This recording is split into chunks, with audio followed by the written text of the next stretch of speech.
Life Check Yourself with Steven Miyao. Career reinvention secrets. What this executive coach wants you to know now. Welcome back. It's another amazing episode of Life Check Yourself. I am super excited because I have Steven Miyao here. He's an executive coach, an entrepreneur, and a corporate leader with a track record of building and scaling businesses. I met this amazing guy on Substack and I was blown away with his content. And it makes perfect sense because his first strategic consulting gig turned into his own company and he was 27. He transformed it into a leading data analytics provider for asset and wealth management institutions. I mean, he was 27. That led to a successful acquisition. Then he took on global leadership roles in AI and digital innovation, driving large-scale transformation initiatives. Then he co-founded a value-based primary care practice focused on healthcare disparities. That was acquired. And now he is on to his own reinvention as the founder of Coaching Meta and the host of Midlife Remix, which I've had the honor of being on. And he's helping midlife professionals and entrepreneurs design their careers in a way that aligns with their personal values, priorities, and lifestyle goals, rather than structuring their lives around the demands of their job, which all is right up my alley. His coaching draws from neuroscience, behavioral psychology, and real world experience. I'm so excited to have this conversation with you. So welcome. Marni, thanks for having me on. You've done a lot. You know a lot. I'm curious. I just want to start with something that I've really been hearing a lot from the women and the people that I talk to that are in midlife and just feel like they don't have it in them anymore to keep grinding and they want to do something different. And they're not sure if it's time for a career change, a job change. Do they just need to change their attitude? Do they need to grind it out, suck it up? How does someone know the level of what could make them feel more whole and happy at this point in our lives? Well, definitely not grinding it out. That I think that we did that in the beginning of our careers, right? We did a lot of grinding out. Right. And I think specifically our generation, right? Gen Xers, yep. We're the masters of grinding it out because we have reported to baby boomers who demanded that from us. So definitely not that. This is a challenge that I think a lot of people in our generation are facing, where we've had a certain amount of success and we did it the hard way, but we didn't really live our lives very intentionally. And so now is this point where we're like, I still have kids in my life that I'm taking care of. I also have aging parents that I'm caring for too. Some of them have dementia, some of them have other ailments. It's all very difficult. And then we have these really demanding jobs. And we're in the middle of this hamster wheel. And we're running and running and running and running. And we are not stopping to question the hamster wheel. And so is it true reinvention? It doesn't have to be, but it can be. And I think that this is an opportunity for us to stop and say, what is it that I want? What is it that the world needs? What is it that I can also make money doing so that I can continue doing that for hopefully a very long time? Yeah, this is really interesting because I think that I've been noticing, when people in our generation that are at a company for 10, 12 years, which is the new long time. Yes. Because I think the next generation is staying in places for 2 years and going all over the place. But and there's this and then there's the new boss, the new CEO that comes in and they feel like they have to prove themselves all over again. And that to me is that inflection point of I could keep doing this if I was just dialing it in. It's almost like that is having them question. And so do you, in your practice, do you see people in this space really needing to shift how they're showing up at work? Like, do they need, if they shift out of grind and just start going to work and change their work habits, does that typically solve the problem? Or is this like a big, like neon sign of like, this is your time to do something different? It really depends on the person. Okay. As you know, as a coach, right, it's all about them, not about me. And so we have to meet them where they're at. And so everyone is going through a different evolution. So I have some clients that absolutely say, I'm done with corporate life. I'm no longer doing this. I'm going to do something entrepreneurial, or I'm going to do something in the non-for-profit sector, and really leaning into what the world needs. And then there's others where they are optimizing in what they're doing. And I think the core trait in that is that they stop giving about what they're doing, right? Right. So it's no longer that they're grinding it out, but they're saying, I do the best that I can all the time. And that has to be good enough for whatever it is. And as soon as they let go of those trying to please somebody else, they start to actually be free and get much better at their job. And so they can even be that, which could be, hugely liberating. And you can do that in a tough environment. Yeah, you can do that. A lot of my clients, they work for private equity owned companies, which is probably one of the hardest jobs that you could have. And once they stop trying to appease their boss, but just try to do the best that they can and be good with that, that is the part that is liberating those guys. I was talking to somebody the other day who's going through this exact thing, right? Realizing that she has this proving energy, right? And what she realized, and I want to share this because I'd love for you to address it. She was like, at the core, the part of me that had to prove myself to be significant when I was very young at school and career, is afraid that if I'm not working the hardest, like I'll disappear.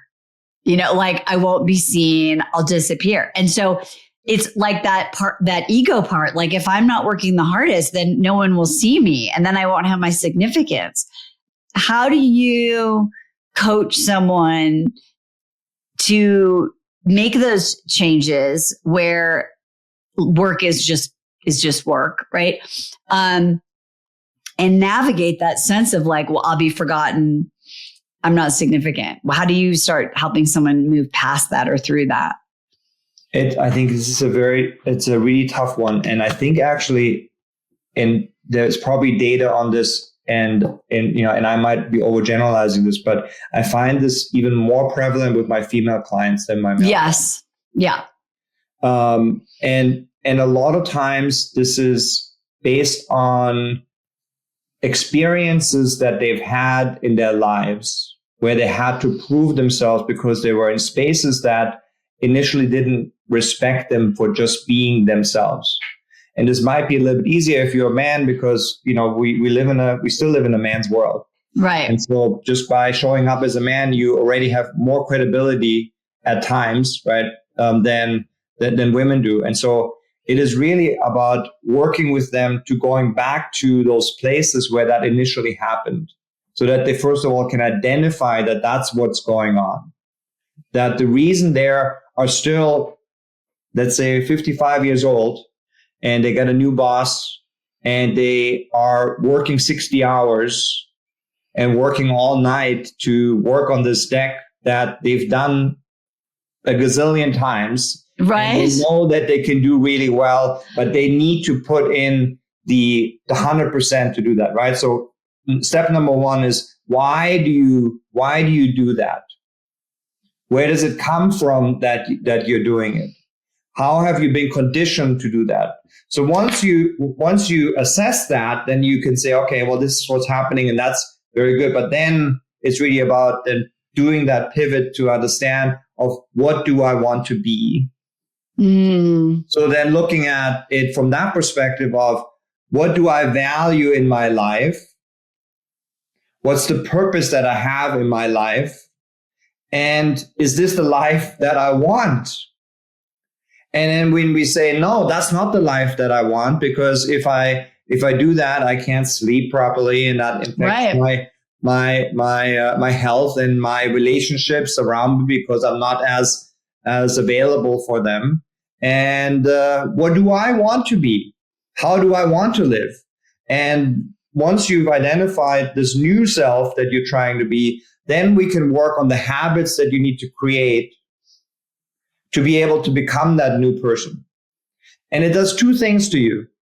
One is, of course, you're doing the things, you're living the life the way you want to be, but you also are rewiring your brain that you believe that you actually are that person. Mm-hmm. And for this specific person, it is that you're learning that you are worthy,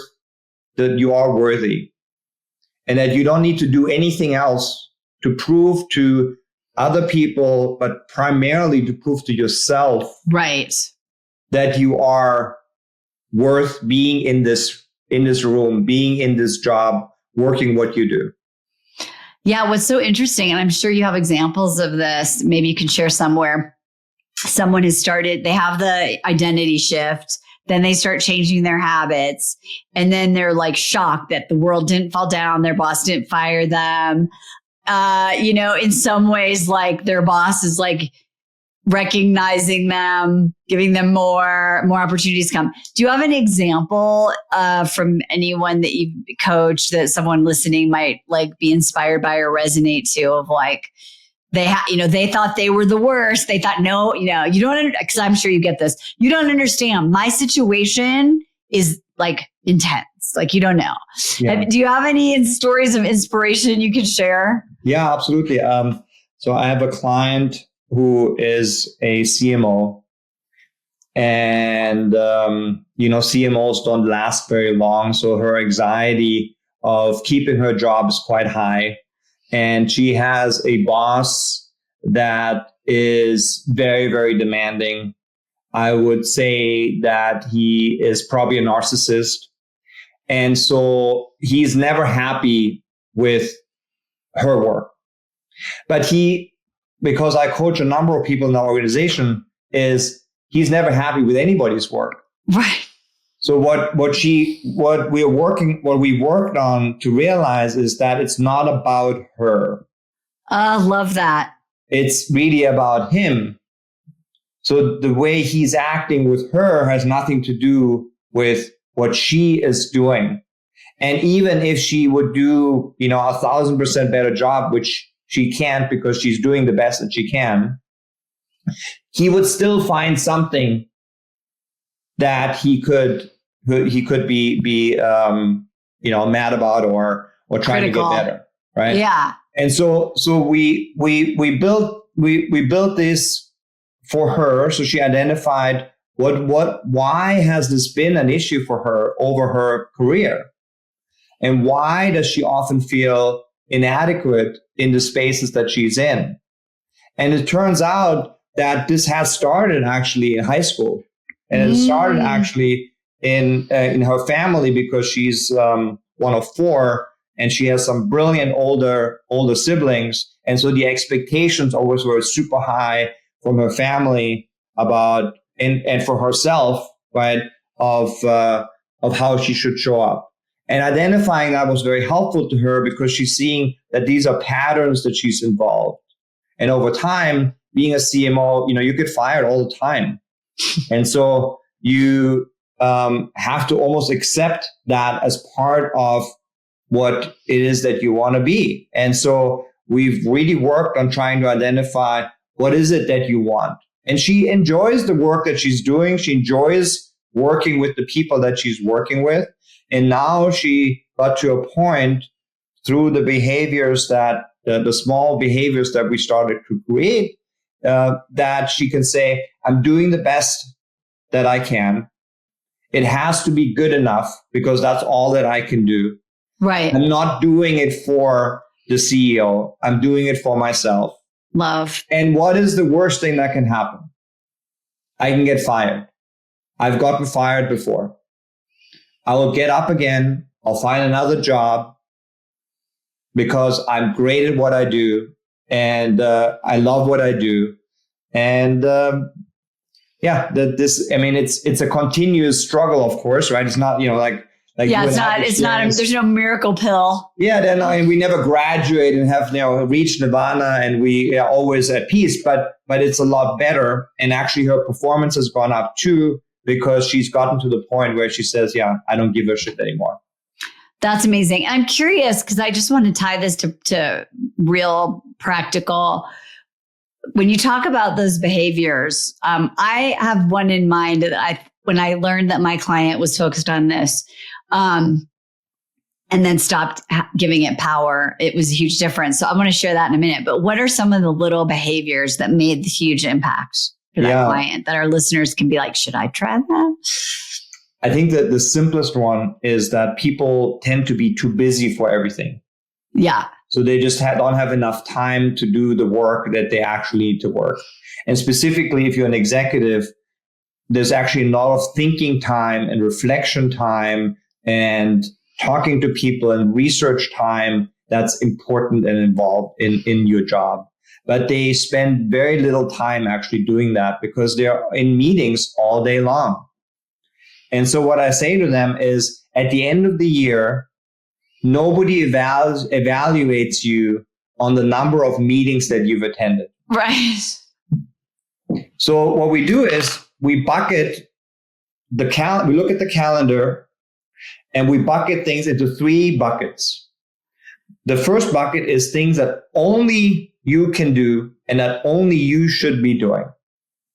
The second bucket is things that other people can do as good as I can, or that not even important that they can do it as good, that they can do it, right? Okay. Because you often can do things better, but it doesn't matter because they can do it. And it's fine that it takes maybe double the time because your time is more valuable than their time. Love right? that. Yep. And then the third bucket is, I'm going to stop doing it. And so most people are at least able to cut out 30% of meetings that they've had, if not more, that ate up so much of their time. And that already in itself is, I think, is highly liberating and has helped every one of my clients because now they're much more focused on the work that only they can do. And the same is true, really, also, in your personal life too. Right. Right. So your calendar represents your priorities. That's really powerful. And what's really interesting, I want everyone to kind of hear is Steven's done this like a lot, right? And I'm sure you've encountered your yeah buts. And when everyone gets to the other side and they realize the company didn't dissolve and nobody ended up on a puddle on the floor, they're like, oh, okay, well then you realize the stories that you have in your head about your significance being attached to, like you said, they don't go at the end of the year and you go, good job, Jane. You had a 75% meeting attendance record. You get a bonus. It's not like that. I had a client who works remote. And so she thought that her little, and I had never heard anyone say this, that her Teams meeting always had to be green. If she ever put it on red, then, like not available, people would think she was bad. And she was like, I just always leave it on. I always have to be on. I always have to have my thing on. I always have to be my computer. And I always have to. And when she realized, and we were in a group situation and there were a lot of other executives there and they're like, I literally never look at anyone's team lights. She was like, you're kidding. And so she was like, I had this story that there was this person, like a security guard watching every day, just watching everybody's lights. She's been on red for more than 7 minutes. So it's these little things, little rules we have, right? That you realize if you start to question your assumptions, it's really, really powerful. So let's talk to those people who do want to do maybe a pivot or an reinvention. I'm really curious what you think are the steps. How would you suggest somebody navigate a mid-career transition and do it in a way so they don't be like, this is impossible. I feel like I'm starting over. Like, I can't afford that. I don't have time for that. It goes back to really understanding what your purpose is in life. And I think that most people have never thought of that, right? They think, well, I need to make enough money to provide for my family because I love my family and I'm going to spend time with my family. And the rest of it is all about work. Is that really your purpose? And it might be, right? I mean, there are people that primarily are caring for their children and they are very fulfilled with that. And that's great. Right. But if you don't feel fulfilled, then there's probably something that is missing because you did not identify what it is that you're here for. Why are you here? And so the exercise that I sometimes go through, and it depends really on everyone what resonates with, everyone has a different thing that resonates with them. But I do the eulogy exercise with people. Ooh, tell me about that. So in the first part of your life, it's all about resume values, right? So what's my title? How much money am I making? What company do I work for? And the second part of your life is all about eulogy values. And so, and I didn't create this. I think Arthur Brooks, it comes from Arthur Brooks. Okay. Came up with it, if I'm correct. And then the way you identify the eulogy values is that you are thinking about different people in your life that would show up for your funeral and would hold your eulogy. So somebody from your family, somebody from your community, right? Friends or community at large, and somebody from your work. And what would you like those people to say about you? So for sure, you don't want them to say they attended every Zoom meeting that was scheduled. Right. And so it is much more really about what value am I adding to the world? And what do I want to be remembered for? And so in this midlife pivot, people want to really lean into those values and change their lives so that they build the eulogy values rather than the resume values, which they did the first part of their life. I love this exercise. I had a client once and I asked her this question, which would be perfect for this exercise. Because I was like, have you done this? She was like, I'm so busy. And I said, what do you want to be? Do you want it to end up being on your tombstone? Like, Jane, she was really busy. And she was like, oh God. And I was like, well, that's what it's going to say. Yeah. Right? Because it's this story, right? And I think that I know that it's like grim to think of that, right? But do you think that's more poignant in midlife than any other time? And how do your clients react when you ask them or take them through this exercise? Most people love it. Some people say, oh, this is very morbid. And yeah, I think sometimes you have to put yourself in situations that are quite extreme so that you actually feel what you're feeling. Because most people actually don't contemplate and don't understand what they want because they don't listen to themselves. They only listen. Everything is screened through the prefrontal cortex. Right. And that would be all the logic that comes in. I need to have more money so that one day I can retire. I need to have a bigger house. I have to have more cars. I have to fly business class. I have to stay at the Four Seasons, whatever they're thinking. Right. And is that really what your heart and really what your gut wants? Right. No, it doesn't. What makes us happy are things that don't cost money. What makes us happy are genuine relationships with other people. supporting each other, feeling love from each other. Those are all the things that are really, really important. And of course, there's tons of other things that go in line too that don't cost any money to be able to do. And so that's really what people have to understand and learn. But yeah, I mean, not everyone will get there immediately, and some people might never get there, and that's fine too, because for them that's not where they're at, and so we can't expect that from them. Yeah, I mean, my mom died at 64, so that was when I turned, I think I was 55, and I was like, if I had 9 years left to live, if I knew that, would I be doing this? And I was like, it was a hell no, immediately. And that was the beginning of me really deciding that what I call it time denial. I have plenty of time. I think I had an exercise once with a client. She was talking about family vacation, something very simple, right? And her kids are maybe 14 and 16 at the time or whatever.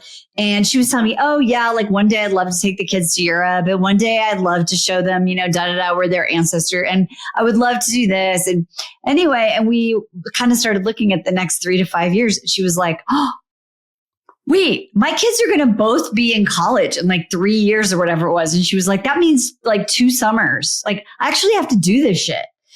You know what I mean? And I think we just get so used to being one day. And then we wake up and we're like, oh, wait, I'm not 27 or 37. I have to actually take this stuff very seriously. So how do you, I see a lot of people that are stop dead in their tracks by fear. They're afraid to make decisions. They're afraid to look for the new job. They're afraid to, send the Substack post out. They're afraid to really take action. And they get stuck in analysis paralysis. And is this the right thing? And how do I know if this is going to make me happy?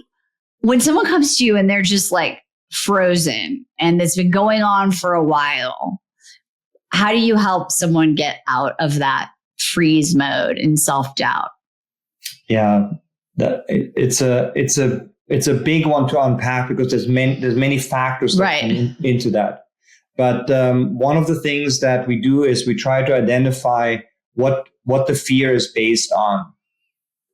And there are 3 core fears that people have. Fear of failure, fear of shame, and fear of success. And so first, we try to identify what fear is it that I'm fearing. It's always important to actually analyze and understand why am I thinking or why am I feeling the way I feel so that you can pinpoint it. And then you can figure out, okay, how do I want to move forward? Is this a fear that I want to get stuck in, or is this a fear that I want to honor because it gives me information? And most of the time, these feelings, well, actually every time, feelings are there because they give you information.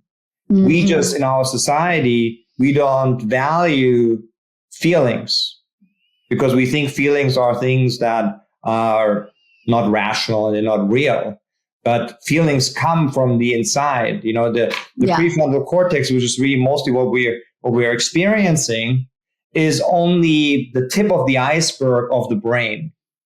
And it's only the tip of the iceberg of the body.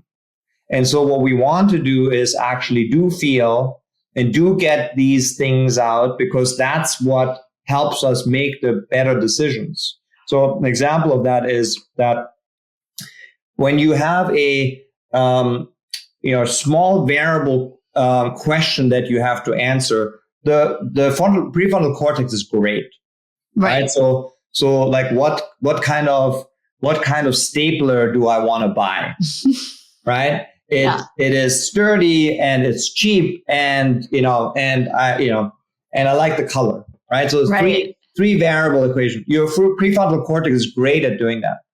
But even deciding of how many rooms do you want to have in the new house that you want to buy is a multivariable equation. And so, yes, I'm not saying that you should not rationally look at it. Absolutely. Look at the pros and cons, like of having, 2 rooms versus 5 rooms. Yes, if I have this extra room, then grandma can stay there when she comes. But how often does she come? Oh, she only comes once a year, right? Do we really need to spend an extra, $200,000 to get that extra room, right? So yes, you put that in. But then what you do is then you go to bed. You don't make a decision, you go to bed.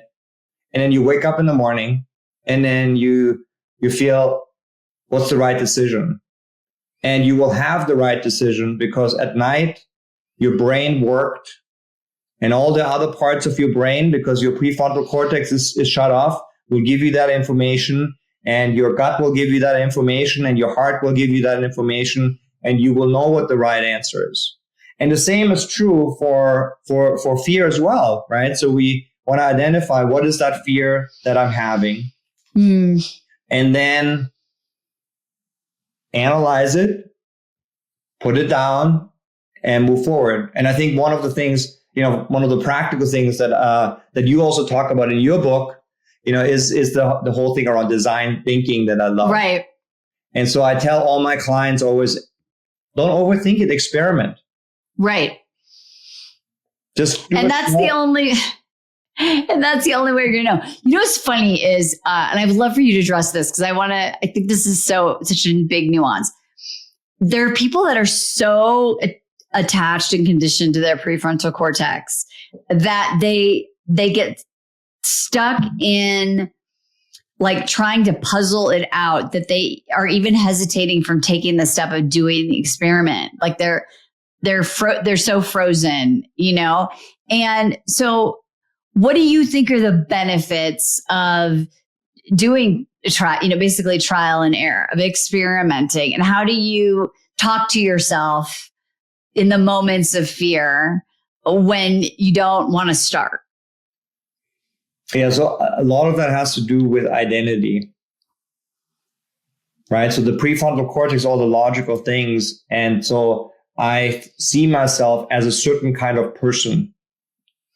So the hardest part of the pivot is that you see yourself as a corporate executive or, a chief marketing officer and everything that comes with it. The big name that you work for, the money that you're making, the neighborhood that you live in, the school that your kids are able to go to because of that. And that's your identity. And so you might have this inkling that you want to do something different.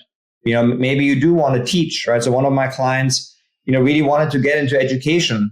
And so I said to him, why don't you just apply for, being an adjunct, not an adjunct, but a substitute teacher.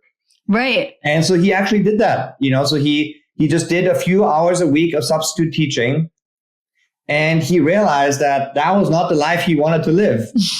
Right. Right. But there was very little investment. So he was like, maybe I'm going to go back to school. I'm going to get a degree. Before you do all that, invest all that time, go and experiment with it. But to be able to experiment, you have to let go of that self, that constant self that you're thinking of. And this is a little bit of a larger topic, but in the Western world, we believe that the self is static, right? That you are who you are, and your personality is always going to be what you are, and that's it, right? But in reality, when we look at neuroscience, is that there's neuroplasticity, so we can change all the time, and so but in order for us to change, we have to let go of the assumptions that hold us back. And so this assumption of this self that we've created based on all the experiences that we've had as this corporate executive and the money that we have, and that we always have to be that way. And that then holds us back from making these experiments without having them fully thought through and having these high expectations, and I have to be perfect in doing this. No, you don't. Yeah. And that's real freedom. And I'm curious about your own story, because you obviously had all these, these big firms, and you started things, you sold them, and if you had any advice just from your own reinvention, because I don't know what I love about you and most people I have on here, like, you got to be able to walk the talk, right? You're not like, in theory, while you're sitting in your corporate job, right? What's the thing that surprised you the most about your own pivot that you want people to know? Because you've lived to tell the story. Yes. And I'm still living it too, right? I think that's important too, is like, I think people think that the pivot is hard, but it's not the pivot that's hard. It's life that is hard. And you have to figure out how you deal with every moment, rather than that you think that, okay, once I've made that pivot, and then I have, my latest, one of the latest pivots has been to executive coaching. I've been doing this now a number of years, but once you're an executive coach and you have X amount of clients, then you're going to have the financial stability and you're going to be able to do whatever you want. And then I'm happy and everything is, great, which is never the case, because there's always going to be some other issue that comes up. So just putting that aside, is that the pivot is not going to solve everything. I think that's the first thing. And the fear that we've talked about is real, right? Specifically, and I've tested this by myself, right? It's like, yes, I made a good amount of money. I sold companies, and then it took me about 6 years to really figure out what it is that I wanted to do. I knew I didn't want to do anymore what I did before, flying around the world, managing thousands of people, being in meetings all day long. I didn't want to do that anymore. That was not my life. And also, and not really having a purpose. And so I knew I wanted to coach, but I did a bunch of startups before I fully committed to coaching. Because I felt like I needed to have one other big exit so that I had enough money so that I could just do whatever I wanted to do. And what I've learned from that experience was really, I just delayed that decision.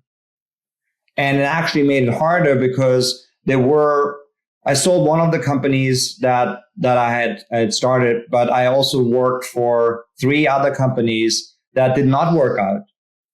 And so I would never say it was a waste of time, because, you learn from any experience, and you specifically learn from your failures. But in hindsight, I probably should have just immediately done what I wanted to do and say, okay, I'm done with the startup life. And, and you're never really done with the startup life when you're an entrepreneur. I still have some projects that I'm doing, but I no longer want to work for other people. Right. I'm going to be a coach, and I'm just going to do it. And yes, it's going to be hard. And there's no easy way to do it. You have to put in the work. You have to put in the work to do it, and just do it. And it's something that sounds like just, yes, you just decided, but there's a whole emotional process that you have to go through, and you have to overcome that fear. You have to understand where that fear is coming from. And so I feel that over the last 6 years, I've learned more about myself than I have ever learned. And I'm more in tune with myself and what I want to do and who I want to be and what my eulogy values are. And living your eulogy values is what energizes me. I love that. I think that is such sage advice, right? Like I always say, the smarter you are, the better your delay tactics will be. Right. And they're all justifiable, and everyone will believe it, and you can believe it. But ultimately, they are delay. They are stall tactics. And if you have that urge or that longing, what I hear you saying is heed the call. Take on the hero's journey, because the one theme that I hear you talking about, and I see this in the clients that we work with here, is that it's a different kind of hard. It's like, it's hard, but like I'm doing something that I'm really excited about. And it's hard, but I'm really proud of myself that I'm doing it. And it's hard. And also, wow, I'm more capable than I thought I was. And I think for people who want to make that pivot, the journey is what gives the juice as much as like, and look, I have, 10 clients, or, I have a client who just opened a bar studio, look, I've got full classes. It's that journey that really changes you. And, that's so juicy. My last question for you, if you could tell yourself 6 years ago, and you look at your practice now, what do you think your practice is like, your future would have said to you 6 years ago? I would have clearly said to myself to just do what your heart tells you to do, and do it right now. And it's going to be hard, but it's also going to be hard if you delay it for 6 years. But it always will be hard. And so this is, I do this exercise with a lot of my clients actually, where I ask them, what would be the advice that you would give to your 21-year-old self? And my advice to my 21-year-old self is don't do anything different than you did, but do it with less anxiety. Yes. And, lean into life and enjoy the trial and tribulation, because that's what makes you who you are. And then I'm thinking to myself, well, what will be my advice as an 80-year-old to my 53-year-old? And it will be exactly the same advice. And so whenever I feel distress and anxiety, and I'm trying so hard to succeed at the things that I want, I try to remember that advice, and I try to live in the moment. The operative word is try. Yes. Because, we're no different than anybody else. Right. For sure. We have the same anxiety and same fears, but these techniques that we've learned over the years and that we're practicing with our clients do help and make things just a little bit easier, so that we can live a little bit more intentional in life. Oh, I love this. This has been such an amazing conversation. For all of you who are listening and maybe watching in YouTube, there's a link in the show notes to Steven's website, coachingmetta.com. Definitely check him out. What's the name of your Substack? I think it's also Midlife Remix, but Midlife, that's Midlife Remix. I should know this, but no, that's good. That's good. I was like, I think it's Midlife Remix. Yes, and also check out our podcast that we did together, right, with Marni, where Marni answered many of the similar questions that were from her amazing book. Aww. And that was also, I think, a really inspiring conversation. And you can find the podcast on YouTube or any of the other places where you get your podcast from. I love it. This is my favorite part of Substack has been I've met such amazing people that I know that I wouldn't have met otherwise. And so I'm just so glad that our Midlife Remixes it turned into this. So yes. That's so great. Ladies, and I know I have some men who listen and they're like, I guess I'm just that weird guy who listens to your show. No, you're not a weird guy. I mean, this is just like, you're good. You're good. The name of the show is Life Check Yourself. I think there's so many different inflection points in this conversation.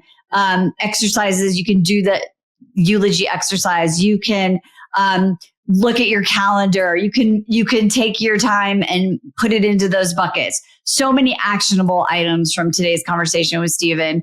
And remember, in the end, always and in all ways, it is your responsibility to life check yourself. We'll see you next time. Bye-bye for now.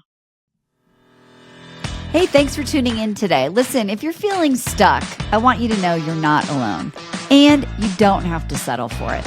I've created a free quiz to help you pinpoint what's draining your energy and exactly how you can fix it. So head over to decodeyourdestinyquiz.com and take the 60-second quiz right now. That's decodeyourdestinyquiz.com. And if you're ready to dive deeper, you can book a free no-obligation consultation at marnibattista.com/private coaching. That's Marni, M-A-R-N-I, Battista, B-A-T-T-I-S, as in Sam, T-A.com/private coaching, all one word. Let's take the first step to creating a life you love on your terms. I'm Marni, and I'll see you next time.